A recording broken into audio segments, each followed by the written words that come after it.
Hey, Sam here, and I know your day's crazy, but I've got a quick idea to take your stress from overwhelmed to under control. So let's tackle systems from the classroom to your living room, one simple step at a time. This is the Simple Systems with Sam podcast. We are in our final section of the unit planning series, and this is kind of a big one because while we've mapped out our entire unit, now we've got to get all the pieces ready to come together. So what I'm going to tell you is this might be a short video, but the action steps that go along with it are going to take you a little bit longer. And if you've missed any part of the series or you want to go ahead and just jump right in, I went ahead and created a free 9-page workbook to go with each step in this series for you. Feel free to click the link in the show notes or in the video description to go get your copy. So last time we created a mind map for our units. We went ahead and organized everything in a visual way and labeled them with sequential numbers. So what order did we want to do everything? How did we think the lessons would break up? Now we need to put that into something that is less visually satisfying and more organized. So whether you use a paper plan book, whether you use an online planner like planbook.com, or if you're like me and just went ahead and designed an entire spreadsheet that fits everything that you could ever need as a teacher, use that too. I use my unit planning kit, which I created in my first year. It's one of those things that saved my sanity, and I've used it ever since. And I've made a couple updates here and there now with absent work forms, but it auto-populates lists for your supplies, for assignments, for your reflection notes, for standards or I can statements that you use throughout your entire year. There are so many options. So I will link that if you're interested. If you don't have a format that you know you love already, I would just suggest checking it out. But what you're going to do is take each lesson and go ahead and put them in your planner in a rough outline format. I know some people have to turn in lesson plans and they have to be formatted a certain way and have to be detailed in a certain level. I don't do that when it comes to my unit planning. I've thankfully never really had to turn in lesson plans, but also I just need to get my outline on paper so that I can make sure I do this next step. So my lesson title might be Ions and Isotopes, but then underneath I might have notes, activity, and practice as like my 3 little steps that we're going to do within that lesson. This way it's going to give me less to worry about later and trying to remember what all I thought was going to go into that lesson. And one thing really quick, while you're writing these down into your planner, make sure your planner is updated with all of those school dates that we checked out in section 1 of this series, because you might run into some things that you hadn't really noticed as you were just sequencing your lessons. For example, I was going to do ionic and covalent bonding and naming, which is kind of an intense section, and I knew I wanted to get it done before Thanksgiving. But what I didn't realize is it fell perfectly in between a 6-day weekend on our calendar. Yes, a 6-day weekend for students. Parent-teacher conferences for the rest of us.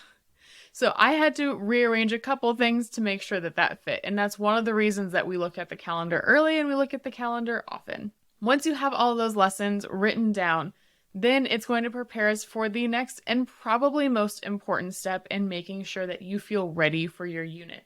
And that's creating a supply list. Now, a supply list is not just what types of things do you need to requisition, what types of things do you need to go rummaging through your cabinets for.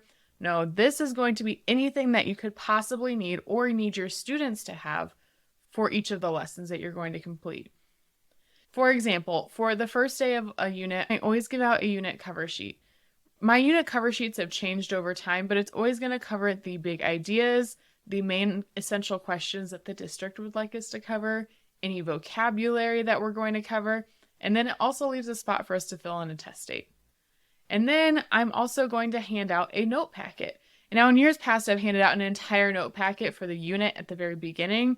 And then as time has gone on, I've moved to just doing a note page per day. However you do notes in your classroom, you're just going to want to make sure that each lesson has notes written out as a supply if you're going to prepare them as you go, or make sure you have your whole note packet done for day 1.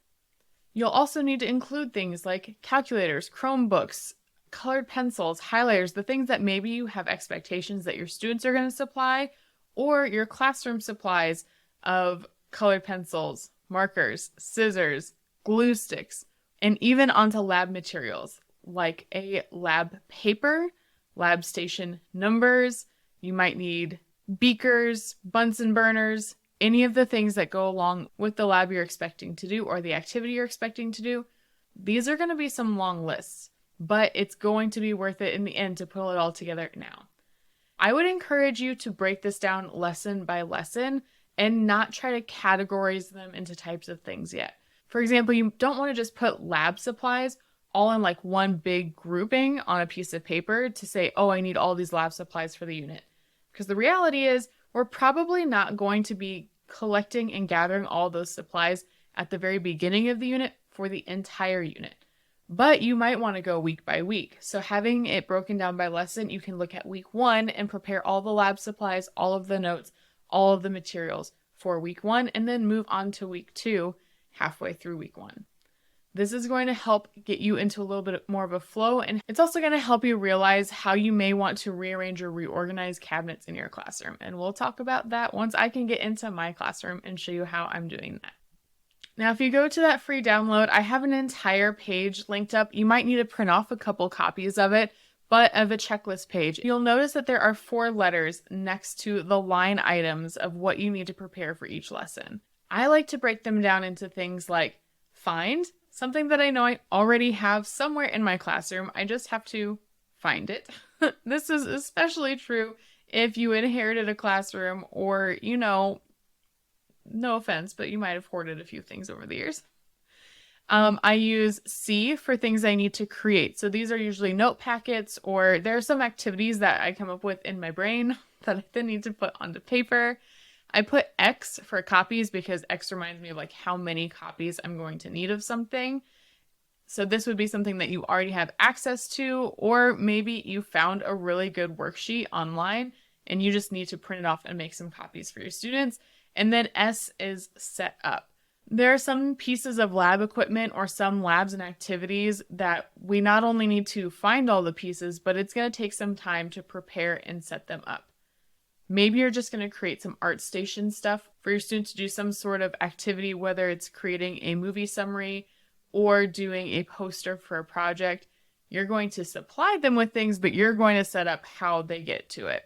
You might have multiple categories checked for different things, but this is going to really help when you come down this list and try to figure out what all needs to be done. Once you have those categories finished, you have a couple different ways that you can go about this. The first thing is find. If it is a paper copy of something that you have, go ahead and find it now. If it's a digital copy of something you have, go ahead and find it now and put that link in whatever planning system you use. This is why I like a digital planner, because I can just link straight to my Google Drive for things. If it's something you just need to copy and you already have a paper version of it, create a folder so that you know where to find it later on. You might also want to scan it in so you have a digital copy for the next time so that you don't worry about losing your original. If there's things that you know you need to set up and they're going to be set up within that very first week, you might go ahead and get those items prepped. I wouldn't go ahead and pre-prep something that's at the end of your unit, but maybe you go ahead and have your supply kits made up. Maybe you go ahead and have a basket of lab supplies made up. The tricky part is, if you're like me, you are going to use the same probably 10 core items in every single lab or activity throughout different preps. So if that's the case, then this can make it a little bit difficult to go ahead and pull things now that you might also need to use somewhere else a little bit later. But what I do is I use my cabinet inventory system, which again, we'll talk about when I get into my classroom and can show you how I set that up. And I'll label on my spreadsheet where I can find each of the items so that I can grab and go really easily. Bonus points is I'm pretty sure I'm going to have a TA this year, so I'm going to have her pull off my lab supplies and set up for me.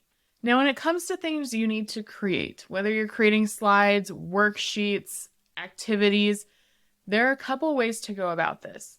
The first and probably the most popular idea is this batch creating. Once you have everything else prepped, then it's really easy to create things for a longer term stretch, especially if you're just going to create a template for it. So again, templates are coming back in. What can you create a template for that you can use over and over again throughout your unit now and maybe other units? For example, my unit cover page, I'm going to use that as a template and just replace the information unit to unit.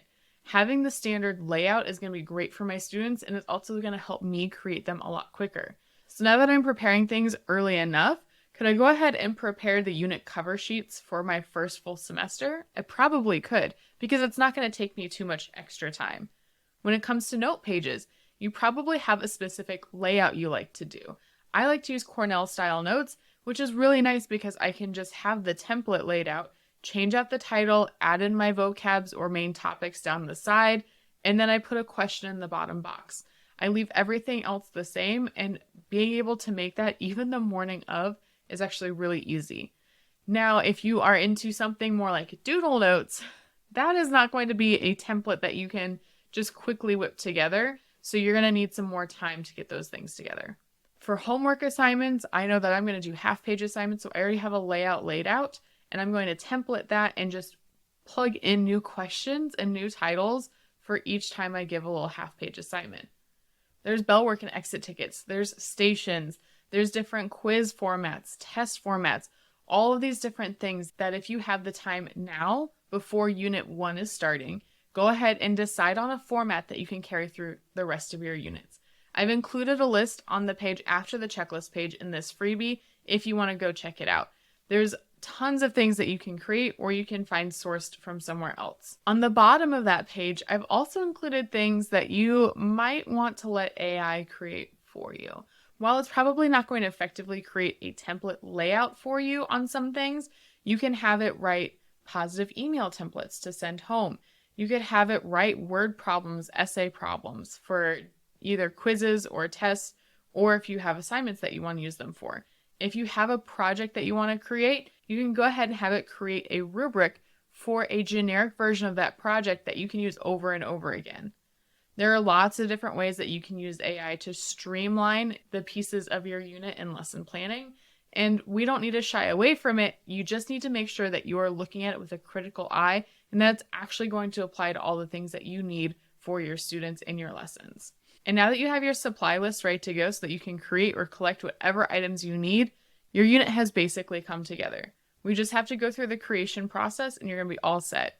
I will say make sure to keep these things easy on yourself. Please make sure not to overdo it. Don't try to go above and beyond on every single thing that you create for a unit because you will never finish. If you can allow yourself to start with just creating their bare bones and then seeing if you have the time to go back and make it a little extra fancy, then do that. However, one of the best things that I learned from my first year of having nothing planned the day before I was teaching is that you can keep it really basic and it's still going to get the job done.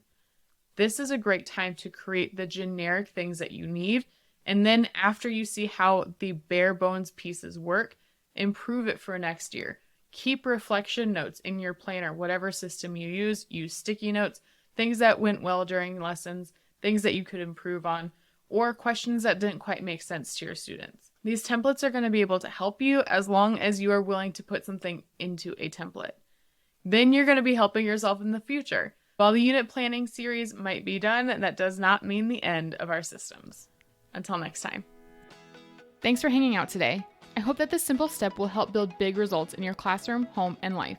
Remember to subscribe, review, and tag me on social media at EngineerDoesEducation so we can build a simple system together.